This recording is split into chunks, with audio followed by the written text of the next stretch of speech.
Hi friends आज की हमारी गेम मिस्टर मैक्सी की एक वीडियो रिक्वेस्ट की है। उन्होंने मुझसे सन 1995 में हुई Gary Kasparov Viswanathan Anand PCA world championship के 10वें राउंड की गेम के ऊपर वीडियो बनाने के लिए कहा था। और फ्रेंड्स, इस वर्ल्ड चैंपियनशिप का ये फाइनल टूर्नामेंट था जहां तक कि पहली 8 गेम इन दोनों खिलाड़ियों की ड्रॉ रही थी। वहीं 9वीं गेम विश्वनाथन आनंद जीते थे। तो अब 10वीं गेम के ऊपर गैरी कास्परोव यहाँ इस गेम से में रिलाई कर रहे थे। तो फ्रेंड्स, आज की हमारी गेम इसी 10वीं गेम की ही है, 10वें राउंड की ही है। तो आइए फ्रेंड्स, सीधा इस गेम को शुरू करते हैं। यहाँ गेम की शुरुआत गैरी कास्परोव ने की थी E4 के साथ। तो E5 यहाँ आनंद ने किया, knight F3, then knight C6 square पर, bishop B5, Ruy Lopez opening, तो A6, बिशप को हटाना ही होगा, बिशप गया A4 स्क्वायर पर, देन नाइट F6। और गैरी कास्परोव ने सबसे पहला काम कैसल करने का किया, नाइट टेक्स E4। और यहाँ ये पॉन टेम्परेरी पॉन लॉस है मेरे गैरी कास्परोव के लिए। D4 यहाँ पहले कास्परोव ने किया, देन B5, बिशप पर दोबारा अटैक है तो बिशप गया B3 स्क्वायर पर, देन D5, नाइट पर अपने डिफेंस किया है लेकिन D टेक C5 होना ही है, बिशप गया E6 स्क्वायर पर। और अगर मैं कहूँ तो मुझे ये pawn E5 pawn Gary Kasparov का बहुत ज्यादा स्ट्रॉन्ग तो नजर नहीं आ रहा है। Knight at B goes to D2, then knight C6। अभी यहाँ आनंद ने नाइट एक्सचेंज ऑफर एक्सेप्ट नहीं किया। तो गैरी कास्परोव ने यहाँ अपने सी पॉन को आगे पुश किया C3 स्क्वायर पर, ताकि क्या कहूँगा मैं कि स्ट्रक्चर इंटैक्ट रह सके। लेकिन D4। और फ्रेंड्स, ये आनंद का मूव काफी कमाल का है। यहाँ अब गेम किस तरह से आगे बढ़े, मेरे हिसाब से अगर बिशप टेक C6 होता है तो गेम बिल्कुल ठीक रहती। नाइट टेक C6 होता, देन सी टेक्स D4 हो जाता, नाइट टेक C4, बिल्कुल इक्वल मेटल एक्सचेंज, बिल्कुल इक्वल रहता। लेकिन यहाँ इस पॉइंट पर गैरी कास्परोव ने कुछ अजीब गरीब मूव चला। उन्होंने यहाँ किया नाइट G5, अपने नाइट को G5 स्क्वायर पर ले जाकर सीधा क्वीन के अटैक पर क्यों रखा, और आनंद इस मूव को आखिर छोड़े तो क्यों छोड़े। फ्रेंड्स, मैं अक्सर कहता हूं कि टैक्टिक्स अगर आपको लगानी है, सिंपल टैक्टिक्स, बेसिक, तो उसका सिर्फ एक ही तरीका होता है कि आप ओपोनेंट के अनडिफेंडेड पीसेस को ढूंढिए, और या उन पीसेस को ढूंढिए जो अनडिफेंडेड करवाए जा सकते हो। आप यहाँ ब्लैक के इस नाइट की पोजीशन को देखिए, ये अनडिफेंडेड है। दूसरा, बिशप भी ठीक ठाक रखा हुआ है लेकिन अभी इस बिशप से कोई खतरा नजर नहीं आता। यहाँ गैरी कास्परोव ने जब अपने इस नाइट को G5 स्क्वायर पर प्लेस किया है तो इट मीन्स वे यहाँ आनंद की क्वीन को G5 स्क्वायर पर ड्रैग करके ले आएंगे, और आप नाइट और उसके बाद यहाँ ये A8 रुक भी अनडिफेंडेड होगा। तो it means queen takes G5 was not in option, क्योंकि व्हाइट यहाँ क्वीन F3 करेगा और सबसे पहले यहाँ इस नाइट पर अटैक बनाएगा। और इस नाइट का डिफेंस किस तरह से हो सकता है, सिर्फ एक ही तरीका होगा, बिशप को D7 स्क्वायर पर ले जाकर। लेकिन प्रॉब्लम तो यहाँ आती है इस F7 पॉन के साथ। तो यहाँ व्हाइट कर सकता है bishop takes F7 check, king जाएगा E7 स्क्वायर पर, देन उसके बाद बिशप D5 स्क्वायर पर, और यहाँ इस नाइट पर और भी ज्यादा प्रेशर होगा। तो अब यहाँ से अगर ये गेम आगे बढ़ती हुई है तो ब्लैक के लिए नाइट टेक्स E5, क्वीन पर अटैक, क्वीन E2। चलिए फ्रेंड्स, बहुत अच्छा मूव था गैरी कास्परोव का, और आनंद इसके ट्रैप में आने से बच गए। उन्होंने यहाँ किया D takes C3, knight takes E6, F takes E6, B takes C3, then queen D3 square पर। फ्रेंड्स, ये क्वीन काफी जल्दी एंट्री कर गई है। अब यहाँ व्हाइट अपने क्वीन को इस नाइट और उसके बाद रुक के अटैक पर नहीं लगा पाएगा। तो अब जिस तरह की ये गेम है, यहाँ सबसे पहले तो ब्लैक का अटैक इस C3 पॉन पर है और उसके बाद रुक पर होने वाला है।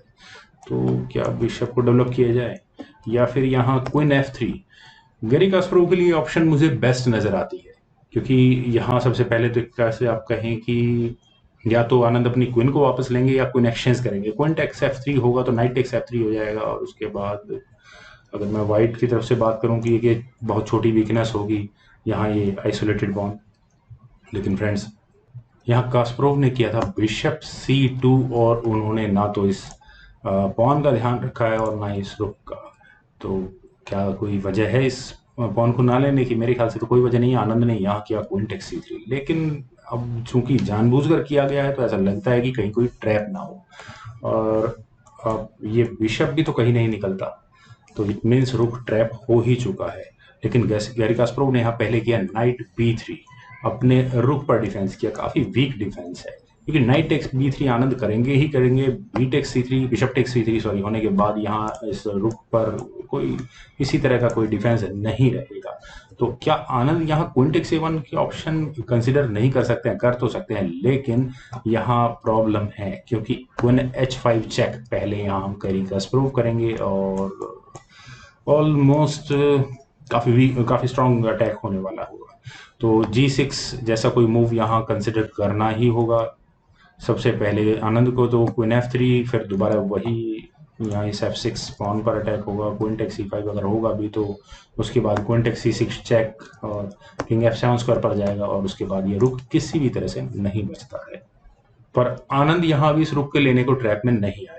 यहाँ उन्होंने पहले किया नाइट D4 और उन्होंने यहाँ इस बिशप पर अटैक बनाया है। बिशप पर अटैक, या आप कह सकते हैं E6 पॉन पर डिफेंस भी किया है। क्वीन आ भी नहीं सकती यहाँ इस, खैर क्वीन को तो चेक ही देनी होगी यहाँ से।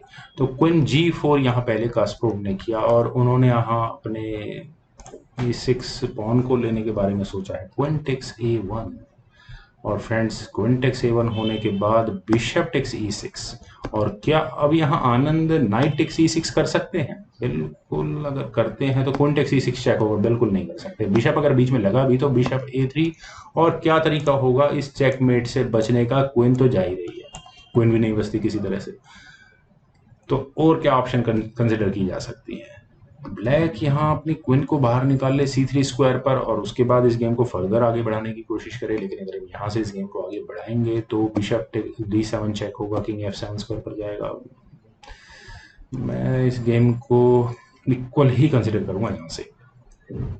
और चलिए फ्रेंड्स, वही देखते हैं जो गेम में हुआ था। यहाँ आनंद ने किया था रुक D8। सबसे पहले इस हैंगिंग रुक को, मतलब हैंगिंग रुक से मेरा मतलब है अनडिफेंडेड रुक को, कम गेम के सेंटर में लाने की कोशिश की। तो यहाँ कास्परोव ने किया बिशप H6, और फ्रेंड्स मुझे ऐसा लगा कि बड़ा वीक मूव है कास्परोव के हिसाब से। आप यहाँ देखें तो इस G7 पॉन पर एक एक्स्ट्रा पॉन लेने की तो कोशिश है, ठीक है, रुक पर डिस्कवर्ड अटैक बना है, और मुझे तो इसके अलावा कुछ खास लगा नहीं है। सबसे पहले ब्लैक को यहाँ अपनी क्वीन बचनी होगी। क्वीन गई C3 स्क्वायर पर, देन बिशप टेक्स G7। लेकिन कई बार मूव थोड़ी देर बाद समझ में आते हैं। आप यहाँ देखिए कि सबसे पहले तो रुक पर अटैक है, और अगर यहाँ मेटल एक्सचेंज होता है तो रुक पर तो अटैक होगा ही होगा, और फिर चेकमेट की थ्रेट्स भी होंगी। आप आर्ग्यू कर सकते हैं कि ठीक है, इतना स्ट्रांग भी नहीं है, चेकमेट तक तो ये गेम नहीं पहुंचने वाली है। फिर भी एक मूव बनता है। अगर मान लो यहाँ आनंद करते हैं रुक G8, तो उसके बाद ये गेम चेकमेट तक आराम से पहुंच सकती है, क्योंकि यहाँ व्हाइट पहले करेगा क्वीन H5 चेक, और प्रॉब्लम इसी चेक से है, यहाँ इस H5 स्क्वायर वाली चेक से। किंग जाएगा E7 स्क्वायर पर, देन क्वीन F7 चेक, और यहाँ ये मेट होगी। तो इस चेक मेट से बचना बहुत मुश्किल होगा आनंद को। तो आनंद ने डिसाइड किया कि कम से कम ये क्वीन H5 स्क्वायर की जो चेक आने वाली है इसको रोका जाए। वो किस तरह से रुक सकती है? एक ही तरीका है, क्वीन को D3 स्क्वायर पर ले जाकर। ये क्वीन बिल्कुल सही स्क्वायर पर थी फॉर्चुनेटली इनफ आनंद के लिए कि ये क्वीन बीच में आ सके। तो अब यहाँ आनंद को मेटल एक्सचेंज इक्वल करने का मौका मिला। उन्होंने यहाँ किया बिशप टेक्स H8, तो क्वीन गई G6 स्क्वायर पर, आस्किंग फॉर क्वीन एक्सचेंज करने में कोई प्रॉब्लम नहीं है। बिशप E6 पहले यहाँ गैरी कास्परोव ने किया, then bishop E7 asking for bishop exchange. लेकिन bishop takes E7, queen takes G4, bishop takes G4, queen takes E7, then rook C1 square पर, और यहाँ इस E7 पॉन पर अटैक है, तो C6 यहाँ पहले ब्लैक ने किया। ऑब्वियस मूव है, और अगर हम मेटल काउंट करें तो एक पॉन की लीड के साथ, इनफैक्ट एक स्ट्रॉन्ग पासर की लीड के साथ, इवन यहाँ ये सारे पॉन्स कनेक्टेड हैं। तो अब व्हाइट का मूव होगा F4, ऑब्वियस अपने पॉन्स को आगे बढ़ाना होगा। A5, then king F2 square पर, A4 तो किंग E3 स्क्वायर पर, B4, देन बिशप D1, ताकि यहाँ और ज्यादा एडवेंचर ना हो सके। तो ब्लैक के लिए, आनंद के लिए फोर्स्ड मूव हो गया है यहाँ अपने इस A पॉन को आगे पुश करने का। A3, देन G4, रुक गया D5 स्क्वायर पर, रुक C4, और फ्रेंड्स रुक के C4 स्क्वायर पर आने का मतलब यहाँ इस नाइट पर प्रेशर है। वैसे यहाँ एक B पॉन आगे पुश किया जा सकता था, लेकिन कास्परोव ने यहाँ पहले किया, यहाँ कास्परोव ने पहले C पॉन को ही आगे पुश किया था। मुझे कुछ और मूव नजर आ रहा था। किंग गया E4 स्क्वायर पर, रुक पर अटैक बना है, और कम से कम ब्लैक का रुक यहाँ इस रुक के डिफेंस में नहीं आ सकता, क्योंकि यहाँ ये F पॉन आगे पुश होगा, और एक चेक के साथ ब्लैक को अपना रुक गंवाना पड़ जाएगा। तो ये रुक कम से कम अब इस गेम में यहाँ इस D5 स्क्वायर पर नहीं रह सकता, तो रुक गया D8 स्क्वायर पर, और यहाँ कास्परोव को मौका मिला एक और एक्स्ट्रा पॉन जीतने का, रुक टेक्स C5। दो पॉन्स यहाँ आप देख सकते हैं कि कास्परोव जीत चुके हैं। वैसे अब व्हाइट अगले मूव में यहाँ अपने रुक को लेकर नाइट पर अटैक बनाने की पूरी कोशिश करेगा, तो ब्लैक को यहाँ करना ही पड़ा। नाइट A6, पहले नाइट को बचाया, तो रुक गया D5 स्क्वायर पर, आस्किंग फॉर रुक एक्सचेंज। लेकिन एक बार भी रुक एक्सचेंज हो गए तो मेरे ख्याल से आनंद इस गेम में किसी भी तरह की कोई वापसी नहीं कर पाएंगे। वापसी तो अब भी नहीं हो सकती। मान लो रुक टेक्स D5 होगा भी तो king takes D5, knight takes F4 check, ठीक है, एक पॉन चला जाएगा, कोई बात नहीं है। किंग जाएगा C4 स्क्वायर पर और उसके बाद यहाँ ये दो कनेक्टेड पॉन्स को लेना कास्परोव के लिए बड़ा इजी होगा। और यहाँ ये ए फाइल में क्लियर पास बहुत स्ट्रांग होगा वाइट का,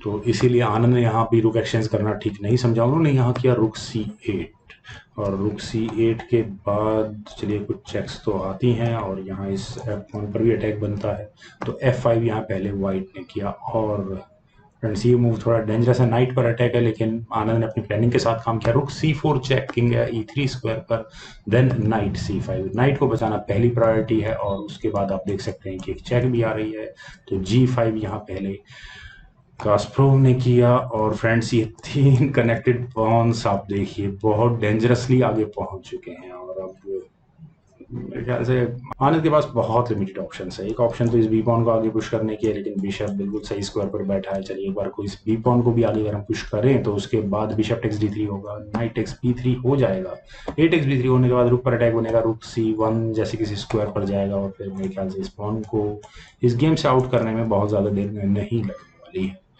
तो यहाँ रुक C1 की ऑप्शन आनंद ने कंसिडर की, लेकिन गैरी कास्परोव का फाइनल मूव था रुक D6 और यहाँ इस मूव के बाद विश्वनाथन आनंद ने रिजाइन कर दिया। रिजाइन तो बहुत देर पहले कर देना चाहिए था, लेकिन चलिए ठीक है, थोड़ी देर इस गेम को लंबा खींचा। अब यहाँ से अगर गेम आगे बढ़ेगी भी तो इन दो कनेक्टेड पॉन्स को और ज़्यादा वोटिंग स्क्वायर तक पहुँचने में किस तरह से रोका जा सकता है, कोई भी तरीका नहीं होगा। तो फ्रेंड्स काफ़ी अच्छी गेम थी और इस पूरे टूर्नामेंट में टोटल 18 गेम्स खेली गई थी, जिसमें से एक विश्वनाथन आनंद ने जीती थी और 4 गेम्स गैरी कास्परोव ने जीती थी और बाकी सारी गेम्स ड्रॉ रही थी। मीन्स गैरी कास्परोव के 10.5 पॉइंट थे और आनंद के 7.5 पॉइंट थे। लेकिन उस समय आनंद अपने यंग स्टेज पर थे और आगे जाकर वर्ल्ड चैंपियन बने ही थे, हम सभी को पता है। तो फ्रेंड्स मुझे पूरी उम्मीद है कि आपको ये गेम और ये वीडियो दोनों ही बहुत पसंद आई होगी। तो आप लोग इस वीडियो को लाइक करें, शेयर करें और मेरे यूट्यूब चैनल को सब्सक्राइब जरूर करें। आपके कमेंट्स का मुझे एज यूजुअल इंतजार रहता ही है। And thank you for watching and bye.